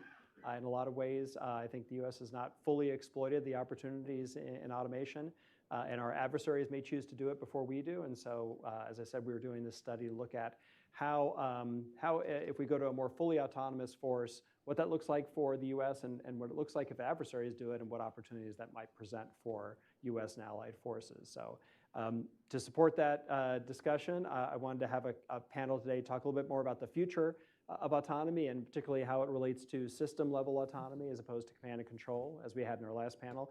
So for that discussion, we've got three experts in the field, and I want to introduce them now. So Dan Javorcik is here from EpiSci, where he was the president and CEO, but they are also now part of Applied Intuition, which is a AI company that does a lot of commercial AI development. Also with us, Kevin Kahn from Anduril, Shaka, thank you very much for being here. And then Scott Gloon from General Atomics Aeronautic Systems, another company that's done a lot in the world of autonomy and has been doing it for decades, as we heard earlier from Wahid Nawabi from AeroVironment. So another company who's a legacy in the autonomy space. So thank you, gentlemen, for being here today.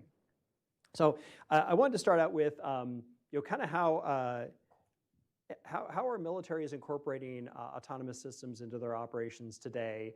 Yeah, and are we seeing the U.S. kind of fall behind in that area? I mean, are we seeing, in general, what's happening in Ukraine, what's happening with Russian forces and Ukrainian forces in Ukraine, and what the Chinese might be doing elsewhere, also what Iran and the Houthis are doing? Does it seem like maybe other countries are moving ahead with exploiting automation in their military systems, and maybe we're, even though technologically very far ahead, operationally far behind? So Animal, I'll start with you. Okay.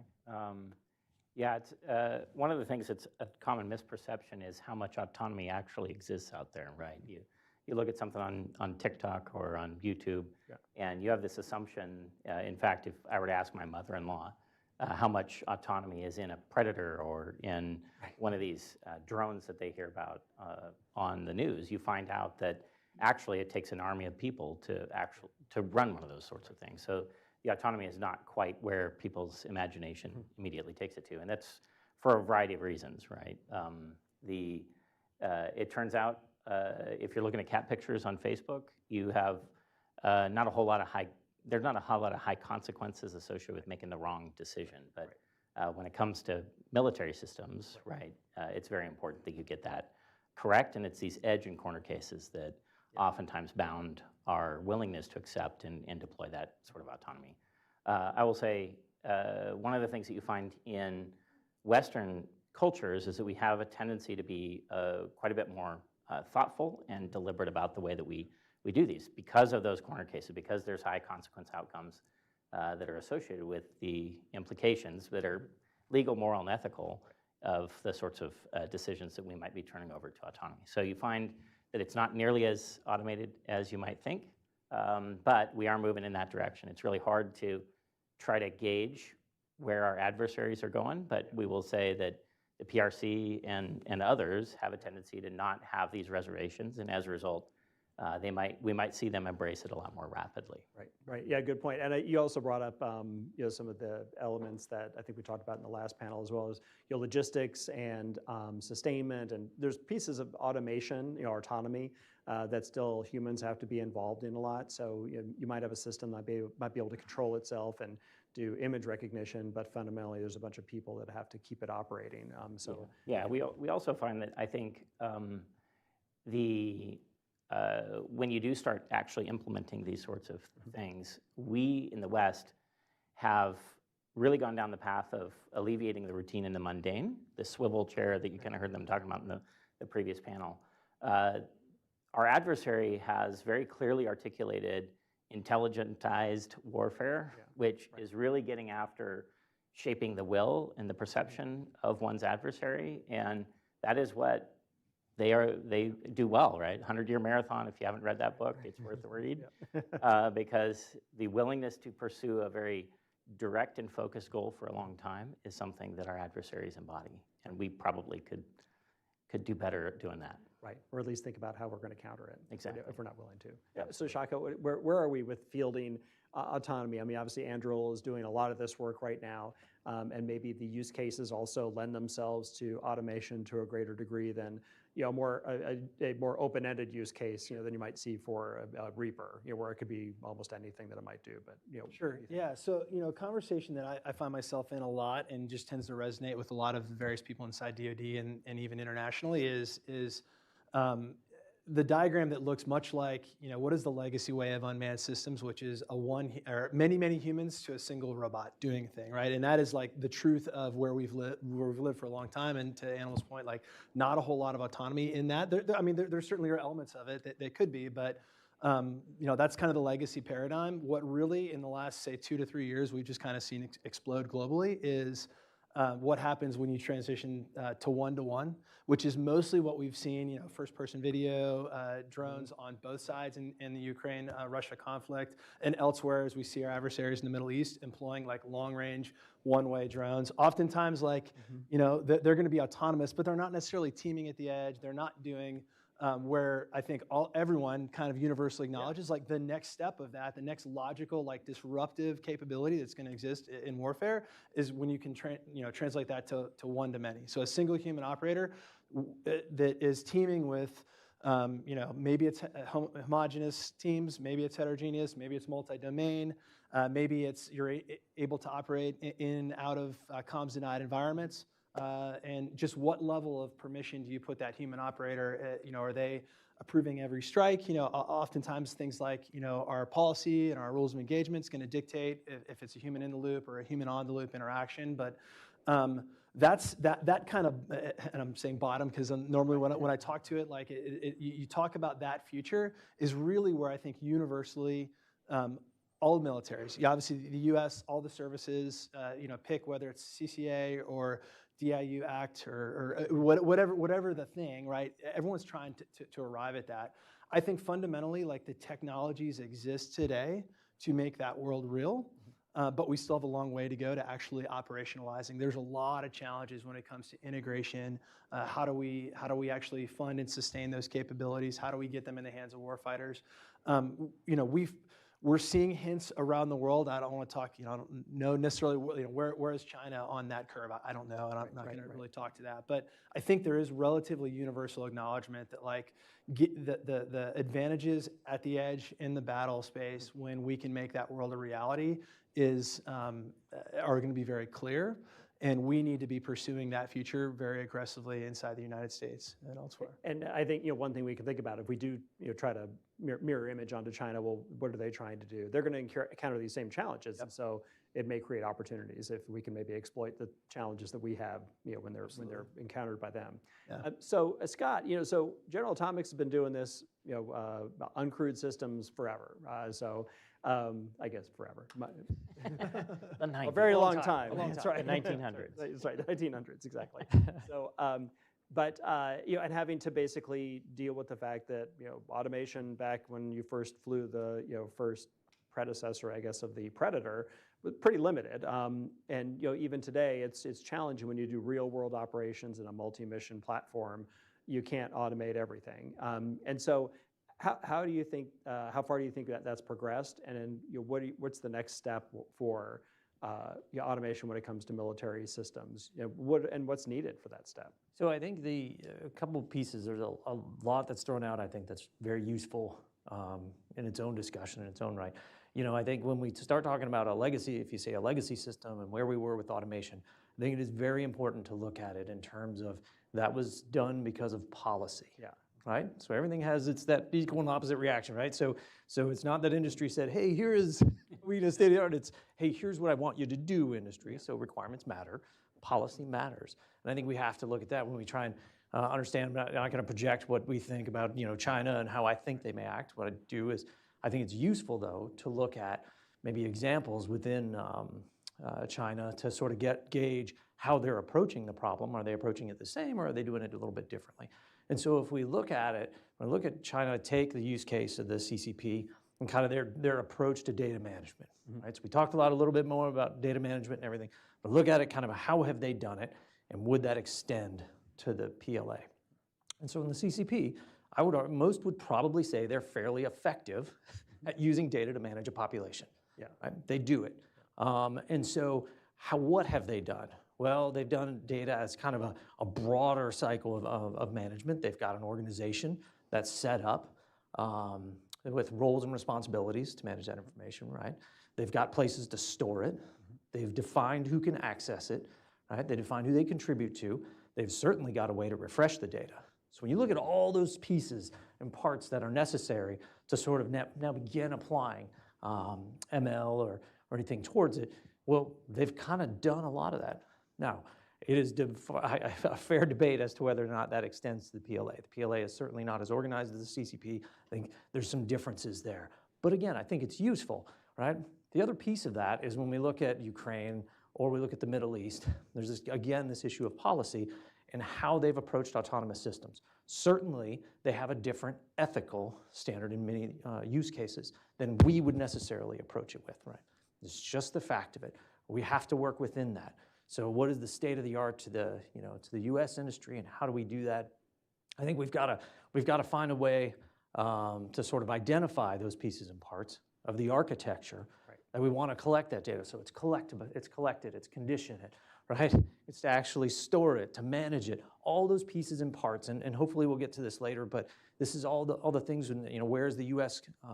Approaching it from? I think it's very positive, and folks should take heart. And the fact that you had the CDAO up here, there's certainly a huge piece of that. We've got a chief information officer in the Department of Defense, right? We're getting there, and I think the earlier question about the doctrine and policy, probably, I don't know, days worth of conversation on the .mil PFP now or whatever, part of that, right? You can dissect each piece of that. So we're getting there, we're approaching it.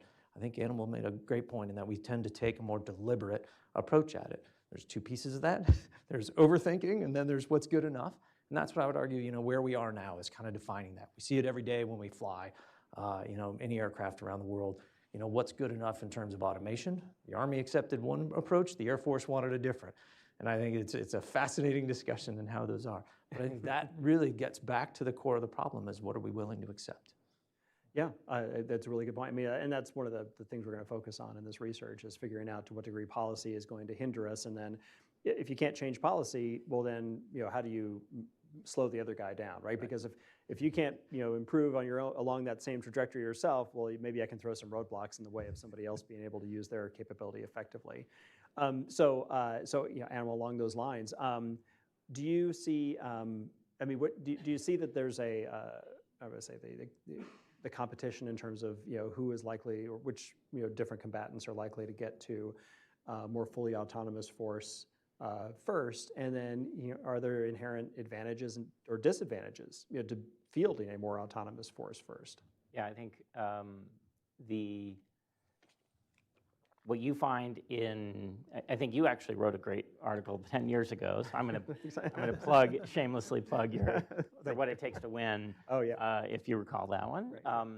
There is an element of, at the core of everything that we're talking about, even above the autonomy piece, is that it's a temporal fight, right? And the temporal piece is the thing that I would say in the West, lost. With the fall of the Soviet Union, we've gotten into a spot where we take our time in making decisions on airplanes and take our time on just look at the decades that it took to get to an F-22 IOC, right? So there is a temporal piece that we have to get back to. And in order to do that, we need a data fabric and an organization. So what Scott was talking about is spot on.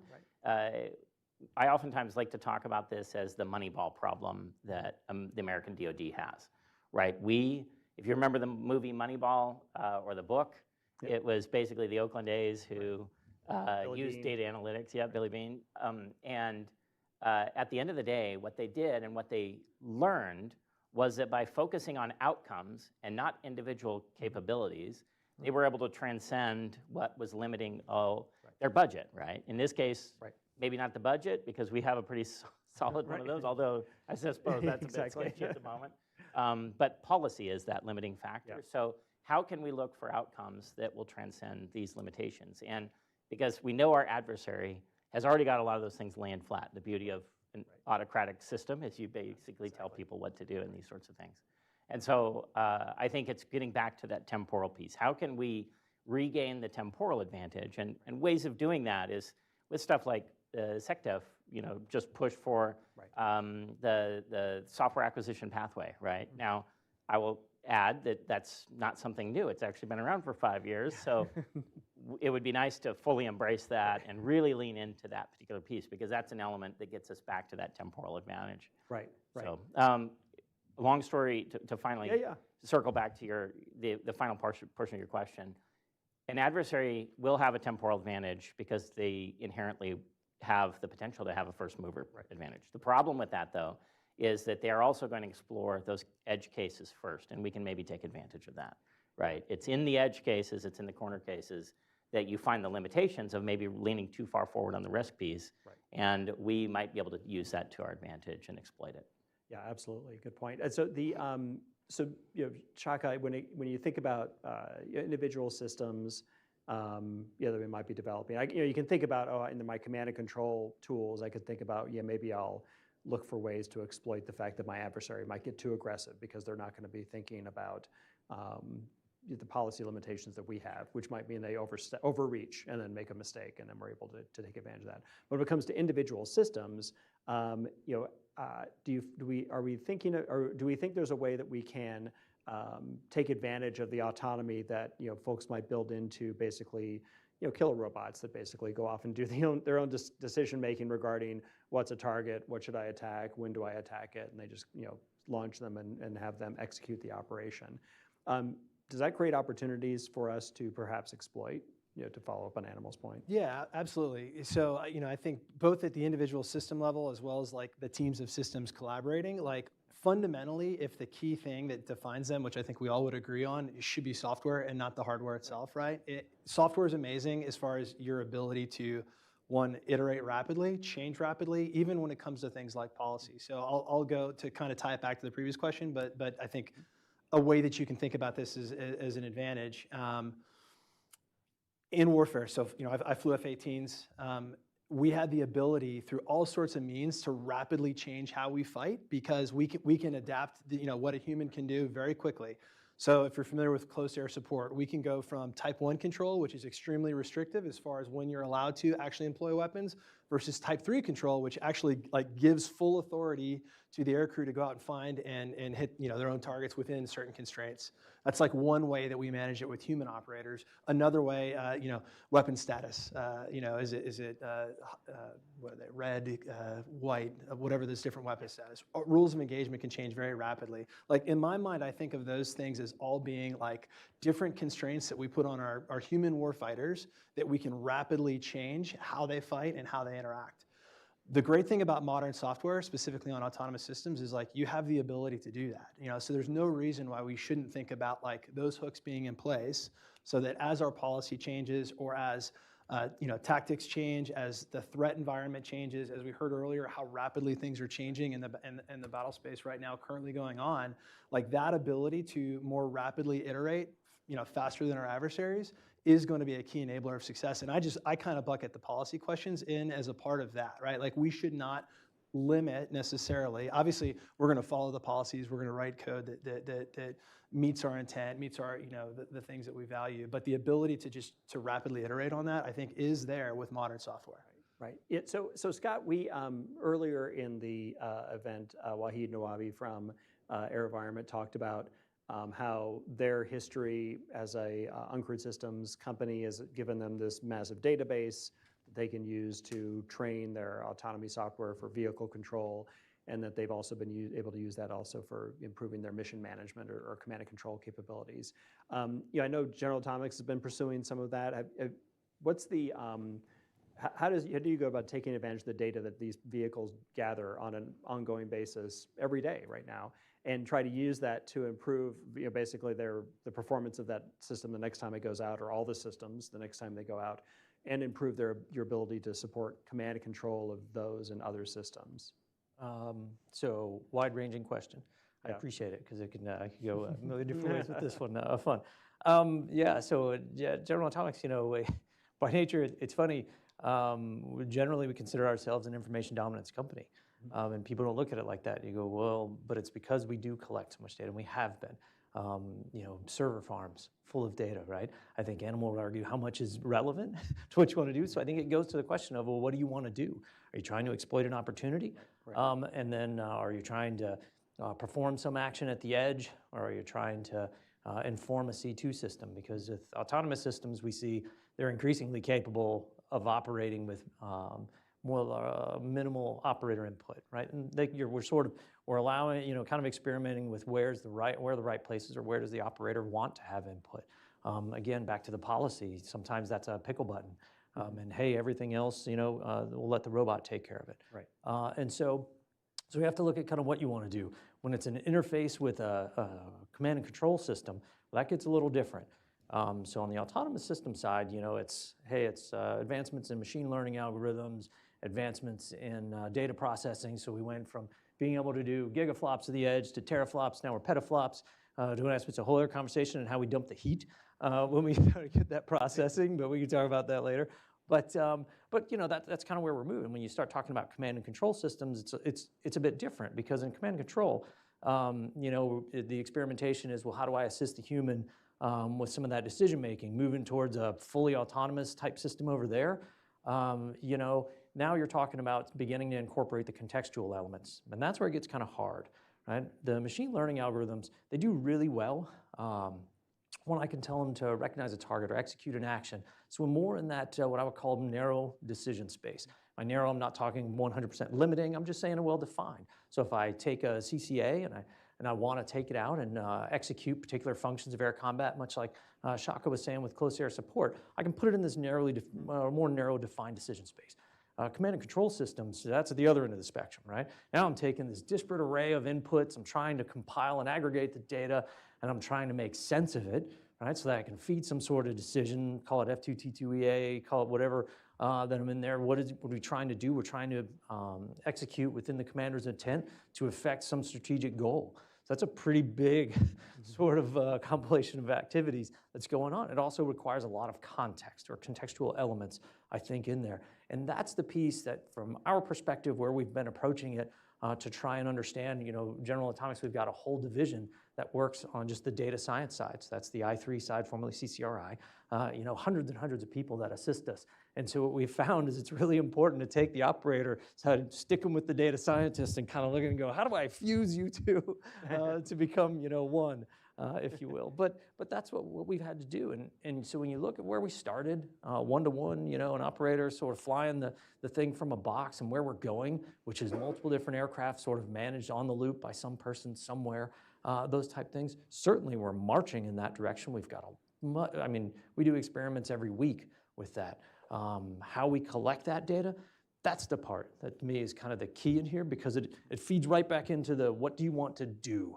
At the end of the day, what are you trying to do? Are you trying to execute this decision over here in the C2 space, or this decision over here at the edge? And that's the piece where we're really focused and where we spend a lot of time. But I think, hopefully, the DoD, we see them kind of marching that way too. Yeah, well, that brings up a couple questions about data acquisition strategy. But Animal, it made me think though, first, when you were at DARPA, you worked a lot on command and control type systems and decision support systems. So, I think, as Scott was saying, vehicles are they're quickly progressing to become more and more automated because their decision space can be pretty narrowly defined. Right. But command and control systems obviously have a lot more, breadth.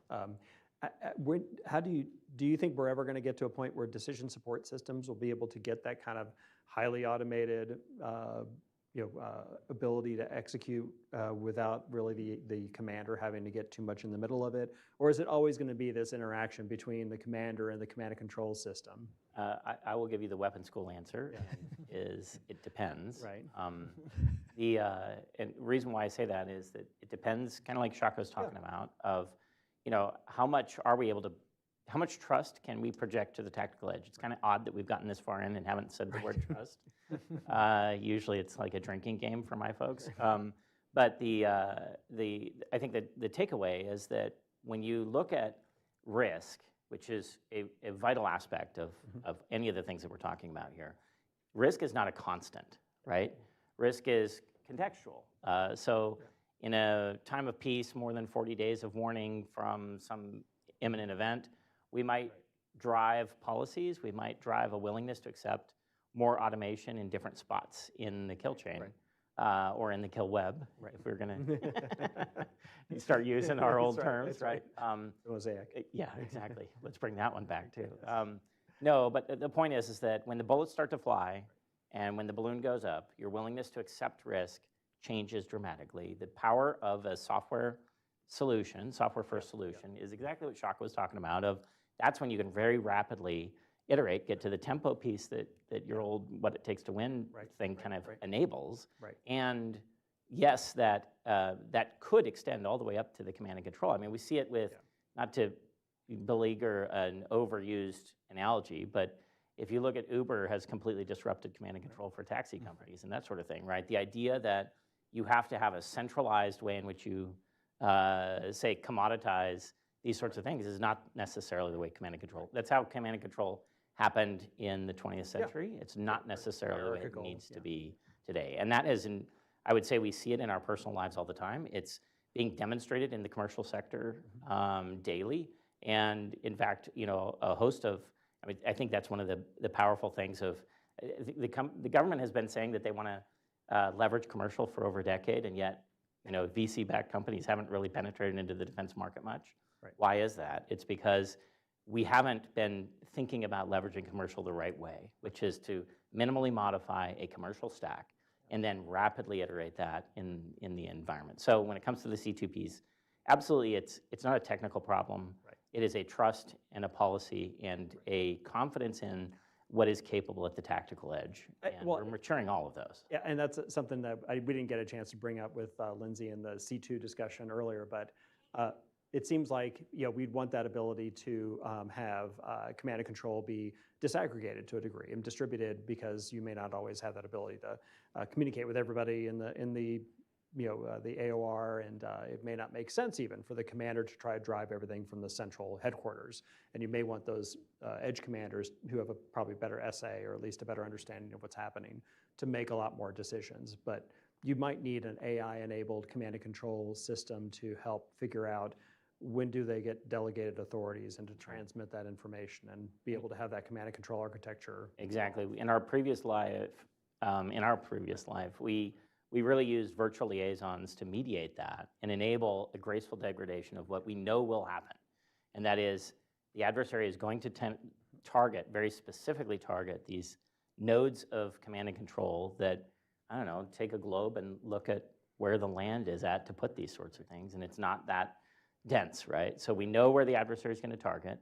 How can we enable the force to work almost on a market-based mechanism, right? Whereby a marketplace organically is created by who you can talk to, and you have consumers and suppliers that are mediated by these virtual liaisons that allow you to interact without having someone with a megaphone yelling down. And biology does this all the time. Right. You don't have, like when ants attack a hot dog at the barbecue that falls onto the ground, you don't see an ant with a megaphone that's doing this. It's a couple of basic rules, pheromones, that allow mobilize the entire team to accomplish an outcome that is much larger than any individual ant. Good Sorry point. to take us to glad you brought the ants into it. So, so I think to enable that, we need to think about data as one of the things that Scott brought up. So, Shaka, does the DoD need to think about having a more comprehensive data acquisition strategy? Because there's probably all kinds of holes in the data we would need to empower that kind of command and control system. But it seems like we sort of gather data based on just targets of opportunity, right? Oh, I'm here, I'm going to harvest a bunch of data and eventually to go into a database and someone will sort it out later. But it doesn't seem like we're proactively saying, here's the pieces of data I need you to go find and obtain, even if that means you might have to go out of your way to do it. Yes. Okay. So I'll expand on that. I mean, fundamentally, yes. So you probably have heard this story before too. I used to, my last deployment, 2017, flying over Syria, interacted with Russian systems over Syria in my F-18 in ways that I never thought I would. I've got some great pictures of flying next to flankers. Those pictures of me flying next to a flanker are really the only things that remain. And I don't know, meaning that like my aircraft was not postured to collect any of those interactions. It's just not how our fielded systems. We think of data collection is limited to data collection platforms, right? Because they can go out and we can observe one thing one time and then now we have it. That's not how modern AI and software solutions are actually, the fuel for them.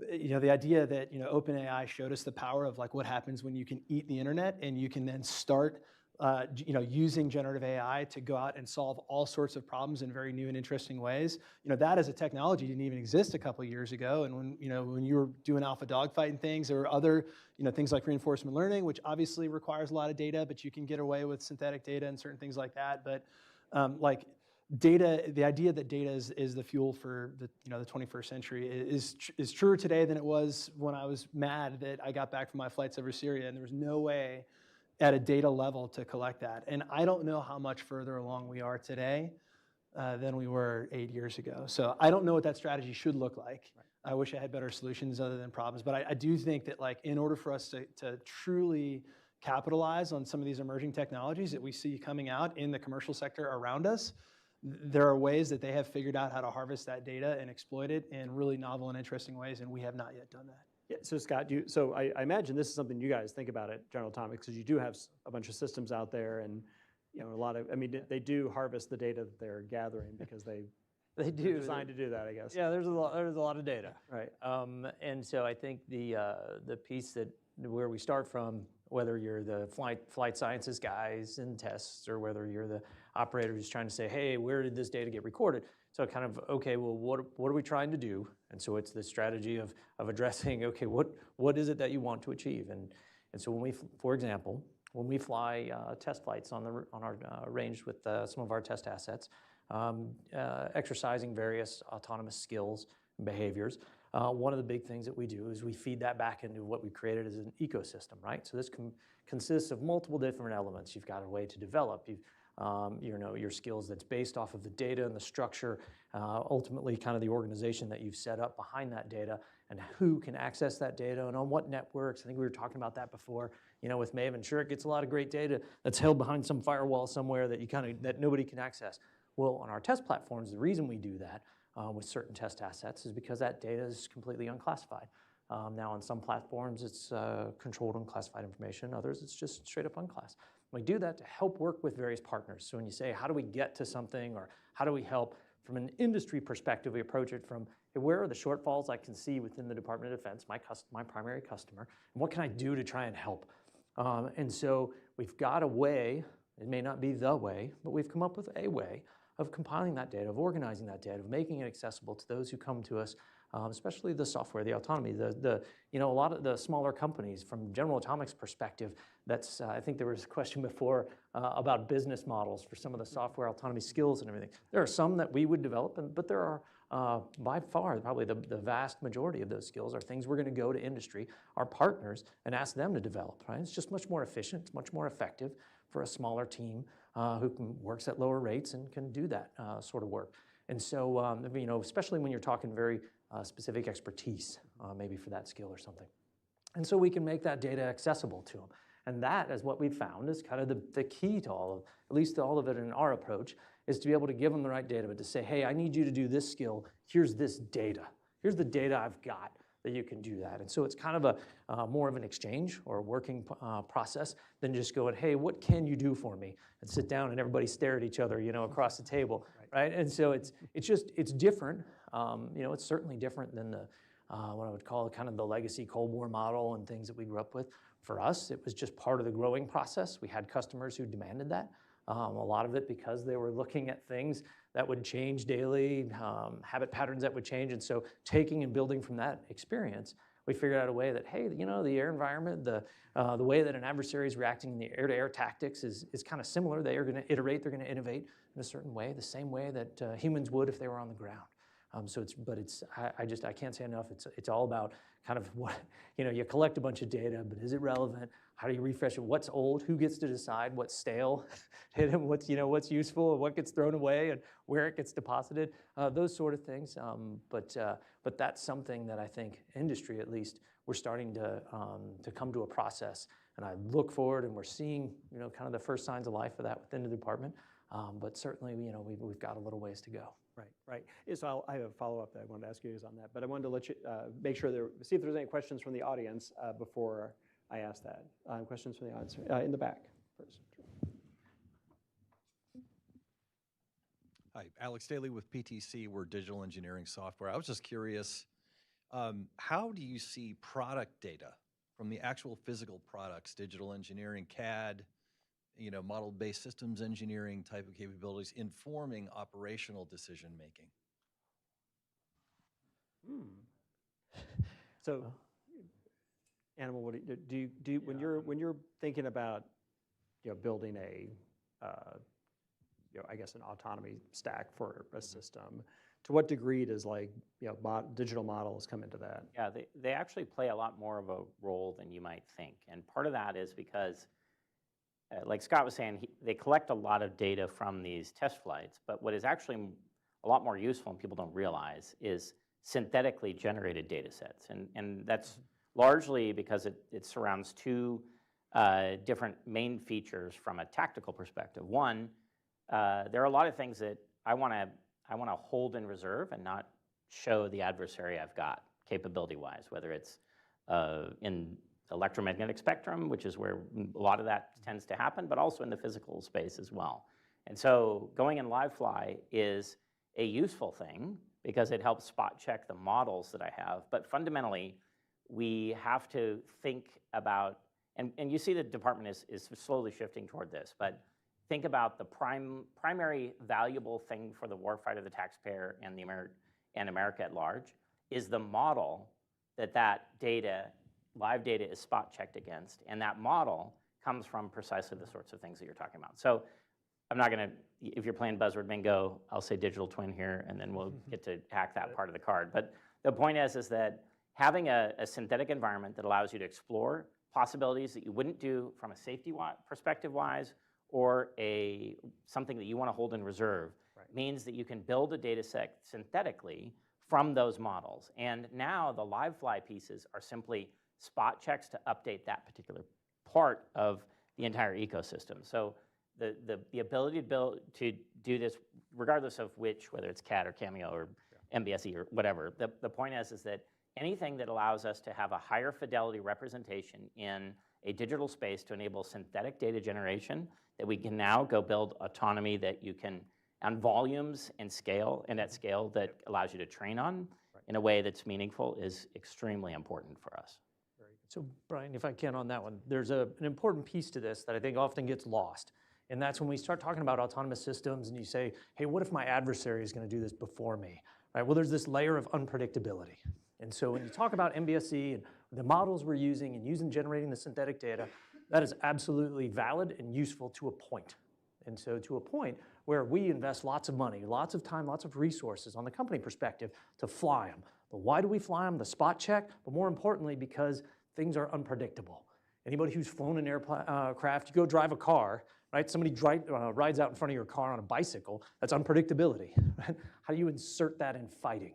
Right? That's where when we start talking spot checking models, It's what we see when we bring people to the test range and we say, hey, here's your platform. We're going to evaluate your skill. We sit them down. We've got a terminal. It's one of the reasons why, and this is the things that we learn along the way, the ability to, in real time, evaluate a model, but also update a model on the fly. So imagine you're in the middle of the fight. This gets kind of matrixy, you know, where you download, oh, hey, there's the latest skill, but it's real. And we do that every time we fly. That's how we iterate. So it's different than we normally do, but that data, it goes back to inform the model, right? Because, hey, we found this test point here where it broke down, and this is where it broke down and why.